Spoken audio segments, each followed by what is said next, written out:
Hi, I'm Marcel, and welcome to me screaming into the void, mostly about books.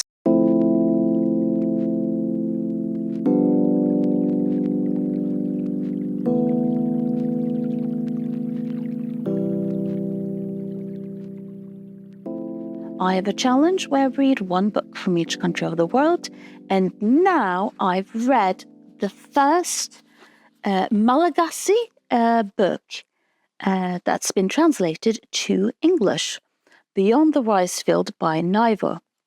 And I thought it was very fun that I ended up reading this book now when Wuthering Heights has just come to cinema. Because that sort of reminds me of how the story of the poor man who falls in love with the rich woman is kind of a universal template in regard to as a form of storytelling. So this is about, and I apologize that I'm now going to pronounce these names incorrectly. It's Cito and Farah. And Cito is a slave, and he is owned by Farah. And Cito falls in love with Farah, but as a slave, there is sort of limitations for what they are allowed and not allowed to do with one another. So what I found interesting with this book is that you have an entire backdrop of the book, which is there is a new queen in Madagascar, and she is a believer of the old ways, of the old religions, which in very much is about honoring your ancestors, while her brother secretly converts to Christianity because Christian missionaries have very recently entered Madagascar and started schools, both to learn reading and writing, but also, of course, to convert people. And the queen doesn't like the fact that they are now missionaries, Christian missionaries in Madagascar, and she is very critical of any who converts to Christianity. So that is the political backdrop of the book. And of course, then you have Cito and Farah, who doesn't really look to the question of should we go with the ancestors or should we convert to Christianity. They aren't interested in that question. But of course, due to this debate, society changes in addition to a lot of other things in regard to society. For example, there is a famine at some point in the book.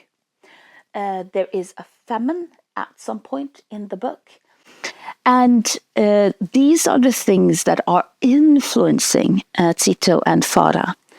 But the story is about Cito, who is in love with Farah, but can't be with her because he is a slave, and how he tries to buy back his freedom.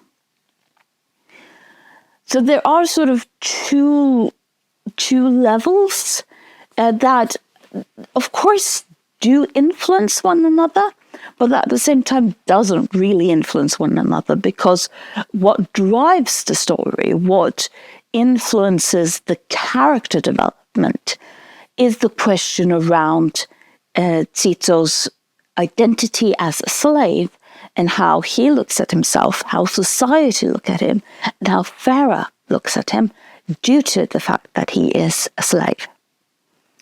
But again, everything else is also happening. It's also quite relevant because it's not just about them two. The entire society is also with them. But when I read the blurb and they talked about, for example, a rift opens between them, so Tito and Farah, just as British Christian missionaries and French industrialists arrive and violence erupts across the country. Yes, that happens, and it influences the possibilities they have, but they're not really that interested in those aspects. They're more interested in, well, the slavery aspect. And again, as I sort of stated, which was why I thought it was funny that I read this just as Wuthering Heights premiered, that's the word, premiered, is because, well, Wuthering Heights is very much about that same story, an archetype about a poor man who is in love with someone who is far above him and tries to, well, improve himself. But this is a very, very old archetype. I mean, fairy tales is all about the farm boy who goes out on an adventure to win the hand of the princess. And it makes me question, well, why is this such a, well, prominent archetype? Why is this a story that we keep telling ourselves again and again and again? Partly it sort of shows the fact that, well, how about the other way around? The poor woman who is trying to convince the man that is above her. Well, yeah, they do exist. We call them Cinderella stories. But again, it's not really Cinderella that tries to win the man. It's not Cinderella who has to change. It's society around them. But then again, Tito never changes, does he? If you've read the book, tell me if you think that Tito actually changes as a character. But I don't really think that Tito changes. More the fact that he proves himself worthy of being equal to the person that is above him in status. Very much like Cinderella. Yes, she is helped a lot by the people around her, but especially in our modern retextualization, we look at the story and point to, well, she is very capable, as in the story of Cinderella from the East European tradition, or she is very kind, which is more the French, British, and Disney version. She is kind, and therefore she is worthy of the prince. And maybe that is the staple here. Maybe that is sort of the universal desire that we all can sort of, that this archetype taps into. That we might fall in love with someone and prove ourselves worthy to them, no matter what society around us tells us. So that was Madagascar. Really enjoyed the book. Again, a nice palate cleanser after watching Wuthering Heights. And let me know, what other either poor boy, rich girl, poor girl, rich man stories do you like?